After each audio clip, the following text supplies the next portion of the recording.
So this one is for, oh, what's up everybody, your guy at the top.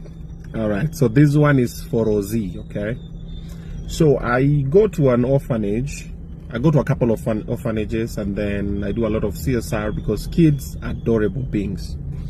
So there's this orphanage that I go to most of the time. Is called Blessed Assurance Children's Home. It's in Mwiki.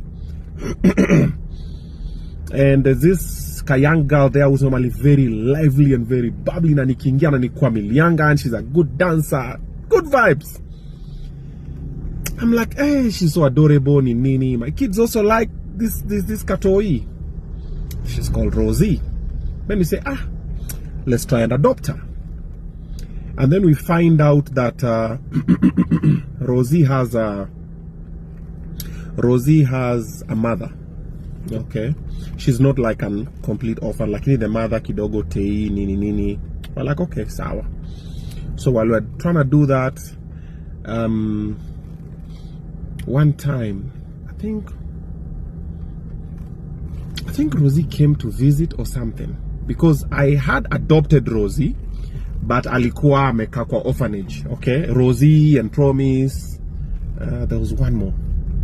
I think there was two. There was one more mwenye tulikuwa napanga tukamwambia mwingine nini, but walikuwa wanakaa tu kwa orphanage. So nilikuwa nimeadopt, but I'm in charge of them, but wanakaa kwa orphanage.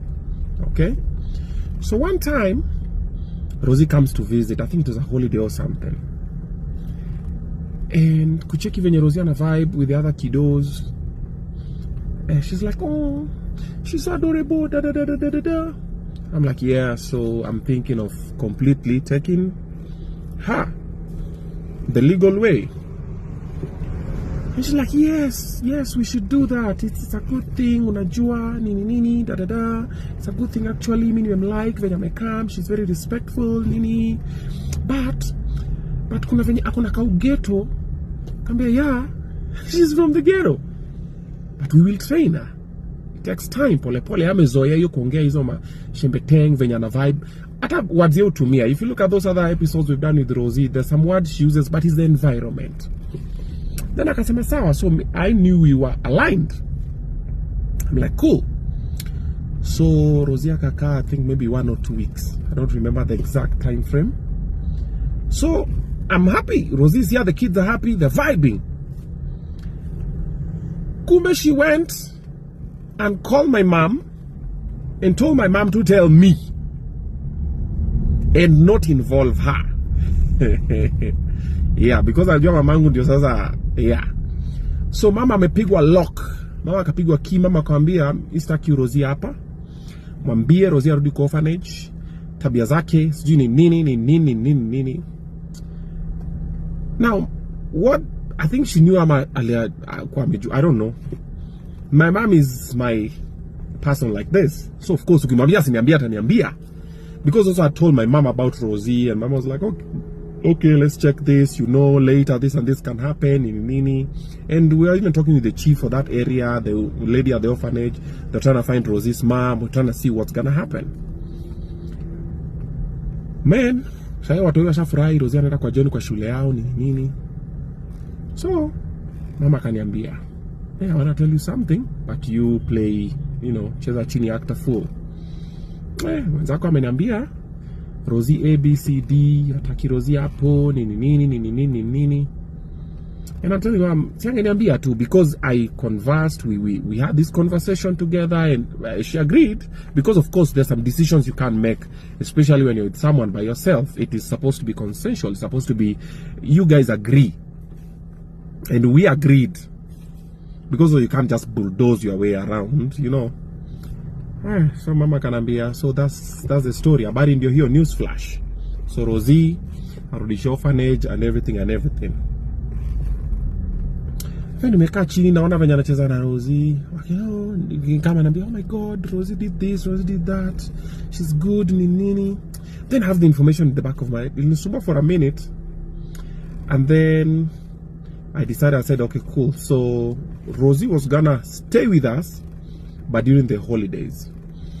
So what I'm gonna do now, I'm not gonna move Rozzy to the school that my kids go to. So Rozzy will just stay in the boarding school that she goes to. Iko pale inaitwa Roka Preparatory, iko Embu, iko Mwea. Yeah, so I'll continue taking care of her the way I take care of her. Lakini all the holidays atakuwa na pull up, we chill, we do whatever. Yeah, that has been the story for Rozzy. That's why Rozzy has never been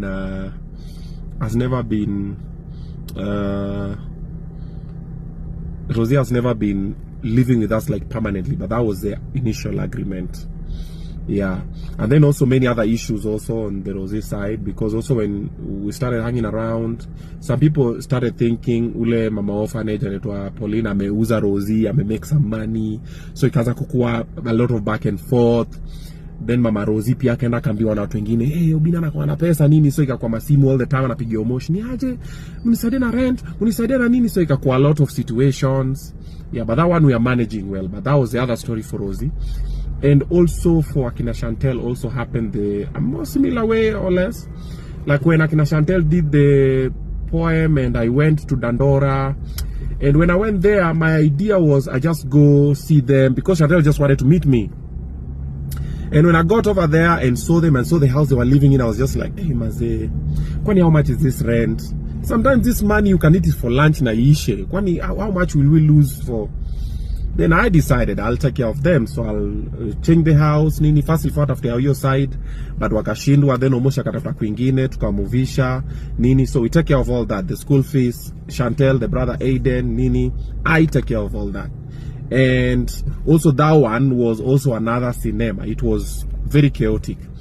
Then so we had an SQ and I made a bed. There's a fundi having Kangemi called Tande. So I made a bed. Yama nameteza furniture zangu zote. Hata hizo ziko huko zote ni Tande alitengeneza, zingine nilibai kwingine huko Star mention because hawajalipia promo. Na saa hizi niko na Dignity Furniture. Yeah. So Tande alinitengeneza hizo mabed za watoi, the double deckers, then my bed, then Tande alikuwa ametengeneza. Ni zile tu nilikuwa nazo Westlands. Hizo tu. The same things, the dining table, the chair nini, and then I just changed the sofa seat which now I bought, and a few other things hapa na pale. So when Omosh used to live with me, then Omosh aka move in with us kidogo, but alikuwa naka kwa SQ. Then when Omosh now left, so yo double decker nilimake for Omosh na Munez because Munez was coming from Embu. So nilikuwa naambia Munez, kuliko kama unarudi Embu, so stay here for a minute, then I will organize. So later when I organize for them a crib, Munez akapata hao yake, Omosh akapata hao yake. So SQ libaki hapo, hakuna mse mwenye anastay ndani. Because akina nani pia walikuwa na room yao. We had 2 house managers. Wako na hao yao, wako na room yao yenye kuna pia a double decker bed. So when akina Omosh walienda, so nikaona SQ imekatua hapa, iko na double decker bed, iko na mattress, iko na duvet, iko na kila kitu basically, na kuna wasio hapa, na nimetoa kina Shantel Dandora, ile kitanda iko poa and everything. And I bought this, I made this, the mattress, everything. I have all those, the receipts. So I decided to give it to Akina Shantel. And also there's a recliner seat that I had from before. Nilikuwa na Westlands and everything, but sasa ilikuwa imeka hapo kwa room ya my house manager. Haikuwa inafanya anything. So nikapata hiyo recliner. I think it's a 2-seater. Yeah. Sikuliwaka moto. Nilikuwa na kamso nimenyamaza tu hivi. So ninapashwa, ninaambiwa. You didn't have to do that.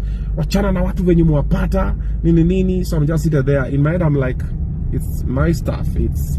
We are not even using it, you see. But it became a lot of issues, and yeah, this one amongst many others. Probably roho ikinishika ndakuwa nazisema pole tukiendelea. But all the time I just used to keep quiet. You just leave the house, smile and wave, come do the show and everything, but tukirudi kuna waka moto. Kwa nini? Because you extended some kindness to some individuals here and there, and the other party was not happy about it. Yeah, a number of times. Yeah, but I'm glad that things are coming out. So let's hope if things are gonna happen later, either Kitonga or someone else. You know, the truth does not stay hidden for a very long time. Kitonga or someone else will just talk and will say things, and you'll sit down and go like, okay, this is it. Yeah, but for all the men listening, bro, keep your damn receipts. Keep your receipts of everything you purchase.